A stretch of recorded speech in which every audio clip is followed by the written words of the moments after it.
Do you want to produce significant results in your career and in your business? Then listen, process, understand, and execute. Welcome, everybody, to this episode of the podcast. And I will be rounding up with the series I started a few days ago on the things I wished I knew early on in my career.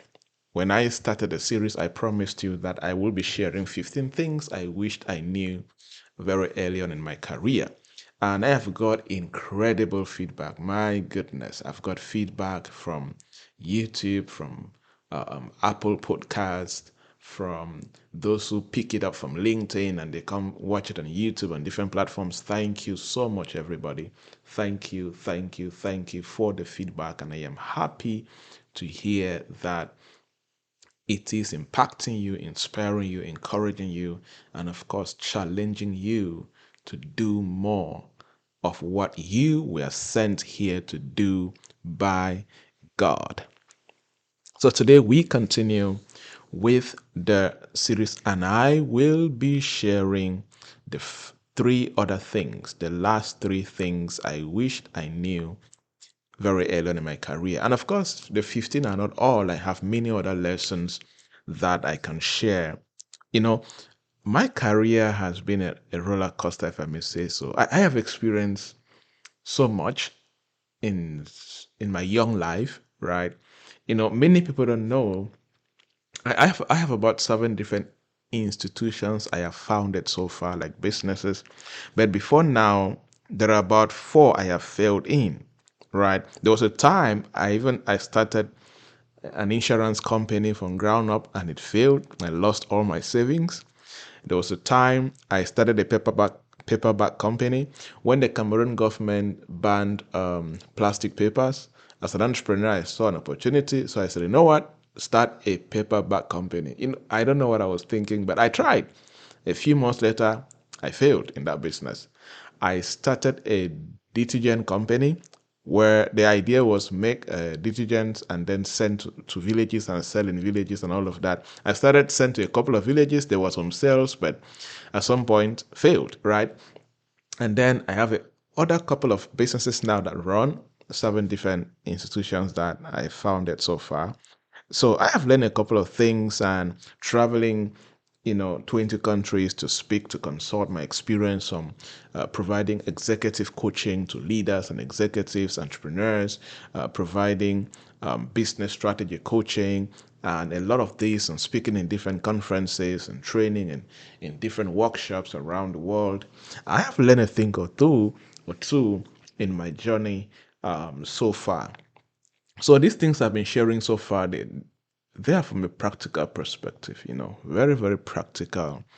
And I hope it inspires somebody, even if it's just one person, one single soul is inspired with this particular series. I am definitely very, very grateful. And some of these lessons, I have 5 different books I have published on Amazon, and I share a lot of these things too in different books, but in the form of strategies and frameworks and concepts in a way that people can execute. So you can also check them out if you would like to check out some of my books. Just go on Amazon, type Dr. Javnyuy Joybert or Dr. Joybert Javnyuy, whatever is easier for you.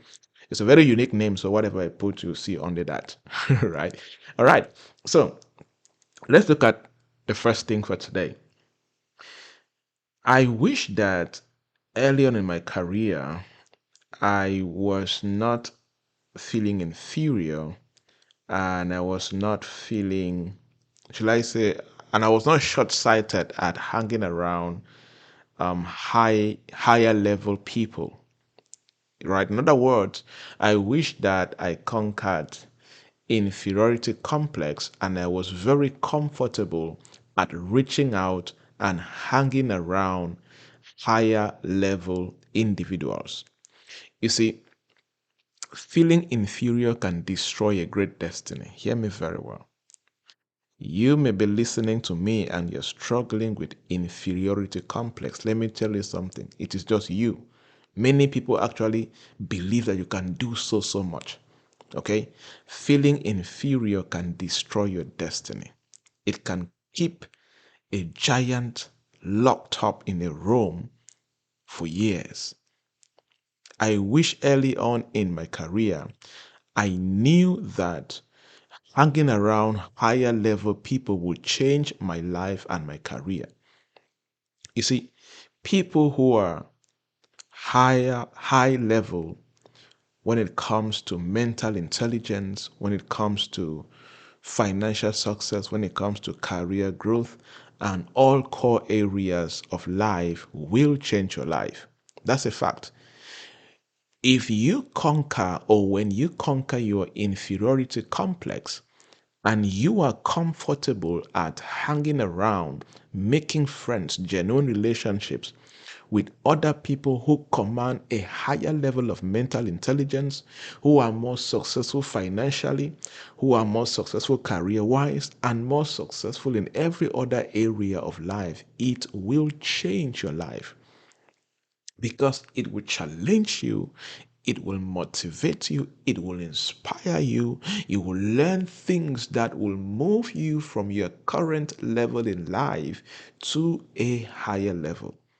You see, you know that, do you know that saying, they always say that you are the average of the five people you spend the most of your time with?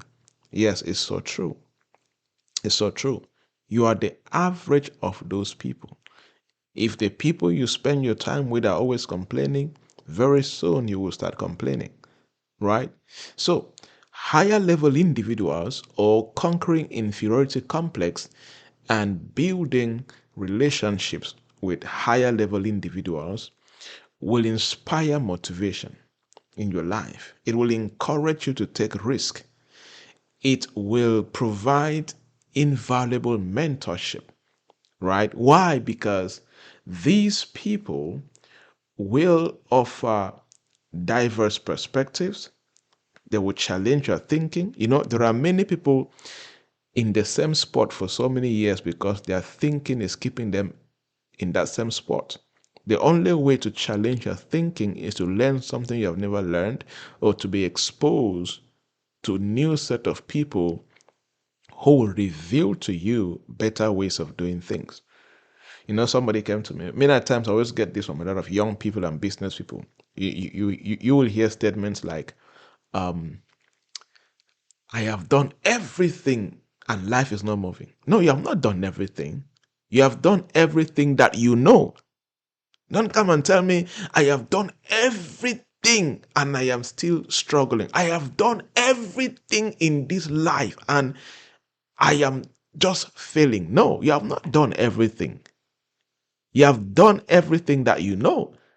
you know, and somebody came to me and said, no, if you do everything that I know, you cannot fail. You have done everything that you know. And we were laughing. And at the end, the person was part of my coaching program and mentorship community. And now he's doing great in his business, making millions from his business every month, right? So, and this is the power of beating that inferiority complex and being comfortable at mingling around people who are higher in all core areas of life, right? Number two, the second thing I wished I knew early on in my career is, you see, I was not very good very early on in my career. How do I put this? I did not know that there are certain tools that I must have and I must know how to use before I can get to where I want to go. Yeah, many people don't know this. Let me tell you something. Just having a vision and having the passion and having the energy and being excited of the things I want to do and all of that. In with If you make all that noise and you don't know particular tools and how to use those tools to get to where you want to go, you will end up just making noise. Anybody doing anything great is leveraging on certain tools. It could be equipment, it could be technological tools, digital tools, whatever. Whatever. For example, if If somebody says that they want to start doing a podcast, if you say and proclaim and have your vision and all of that, and you don't know how to use the various tools that you can record your podcast and all of that, and the various platforms that you can share, it will just remain a dream. You get the concept?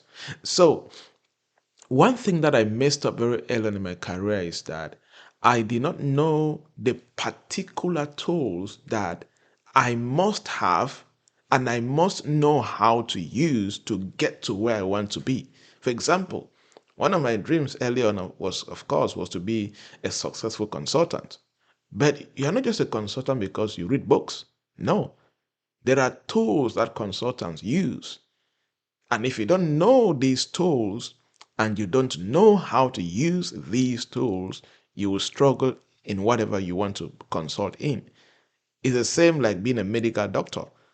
What are the tools that every medical doctor must know about and must know how to use? You see, and this is still a challenge for many people. So, like me, in my early career days, I struggled to succeed because I did not quickly identify the critical tools that I must know how to use to rise. You see, there's this saying, work smart, work smart. You know that saying, right? What does it mean to work smart? What is smart work really? Smart work, here's how I define smart work. Smart work is using the right tools to achieve more and faster. That's smart work. Smart work does not eliminate hard work. Smart work is working hard with the right tools. For example, if um, somebody who is using a car to drive to UK and somebody who is flying a plane, a private plane to UK, all of them are working hard. But the difference is that the person flying a plane is more smarter because the person is using a more effective tool and a more faster tool, right? So smart work is your ability to identify the right tools to use and you know how to use them to achieve more and faster effectively. So there are many people uh, um, for whom the internet is a core tool, but they don't know how to use the internet to achieve a lot. You see, one factor hindering the productivity of people, and this hindered me early on, was the lack of relevant tools. And I know that it can also be the issue of money. I remember my first laptop. Oh my goodness, my first laptop was a mess, right? But that was what I could afford. But I was managing it. You see, but when you have the money, one of the best things that you can do for yourself in your career or business journey is the acquisition of the right tools. And then you learn how to use the tools. There are many people that have phones and laptops, they don't know how to use them. You see, so it is very critical for you to do this. And let me add more here. See, when it comes, especially we're in a digital age right now, understanding the digital space, for instance, is paramount in today's world. Talking about tools, you have to know how to use the digital landscape.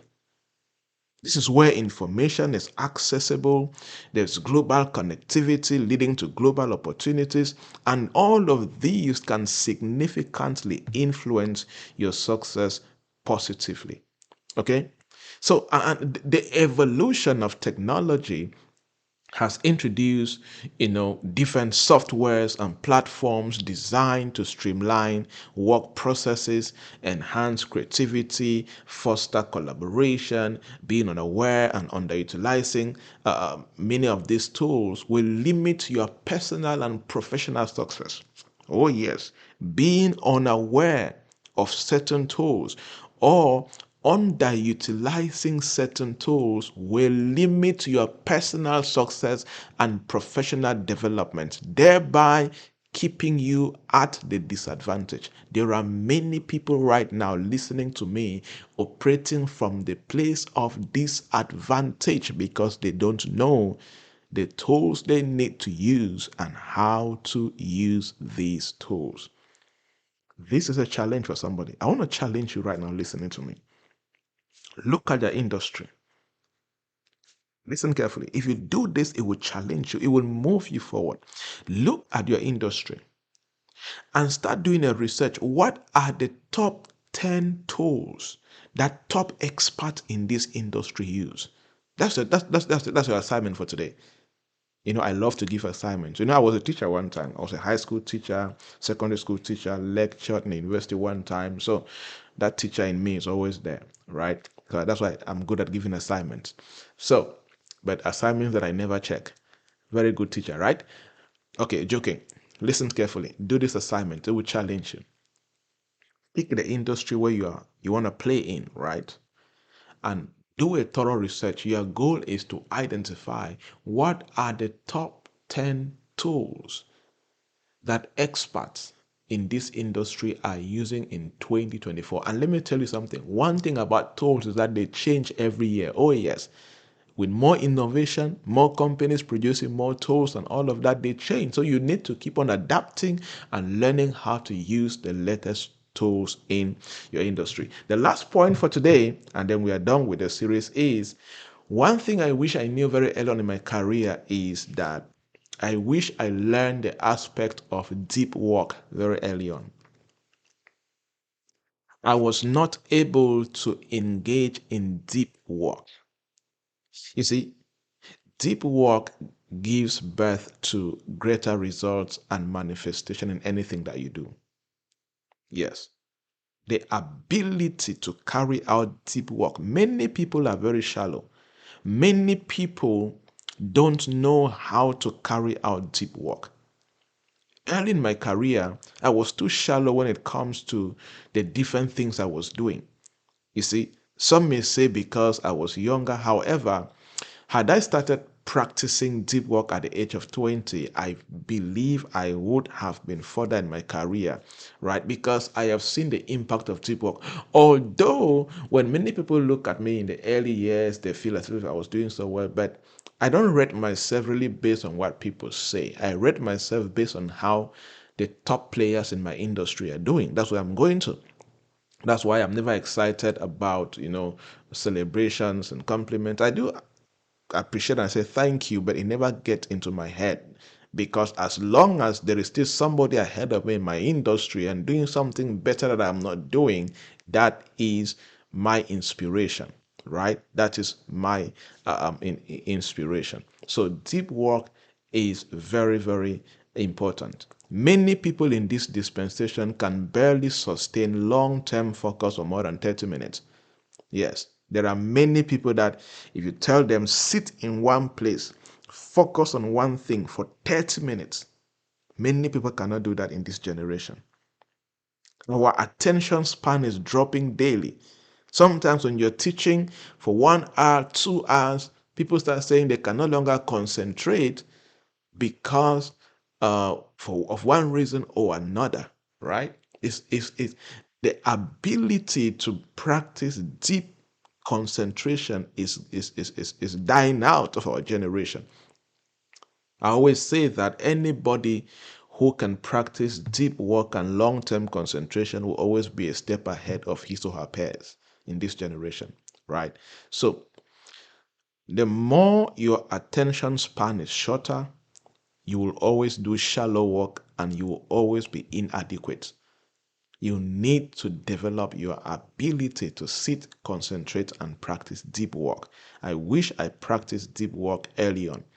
The importance of deep work cannot be overstated, right? In an era where there are so many distractions, social media notifications, and the excitement to click and watch movies here and there, all of that, these negatively affect our capacity to concentrate. And the mind, you see, the brain thrives when there is concentration. You can really see the power of your brain when you can really master concentration and overcome weapons of mass distraction, right? So, the discipline to engage in deep work is more crucial than ever for anyone who wants to build great things and do greater things. It is not just about enhancing your productivity, it's about building and fostering that mindset that values quality, that mindset that values mastery, that mindset that focuses on meaningful achievement over busybody. There are many people who are just busy, but they are not efficient, they are not effective. The quality of work is not there. Okay, so deep work will literally challenge you and position you to do more and to achieve more. I hope that you are blessed. My name is Dr. Javnyuy Joybert, and we can connect on social media and any social media platform. Just type Javnyuy Joybert and you will see me. Send me a DM, give me feedback of how this inspired you and challenged you. Is there something in particular you would like me to talk about or speak about? Leave me a comment. I'll pick it up and we'll definitely talk about it. In the next episode, I'll be talking about something very much interesting, and I know that it will challenge you, it will inspire you, and it will move you a step further in that which you have been called to do. Keep building that dream, keep building that business, keep working on that career, because the world is waiting to consume your ideas, your thoughts, your products, your offers, and that which you have to create. All right, remember, you are rare, you're remarkable, and Jesus loves you. God bless you. Cheers.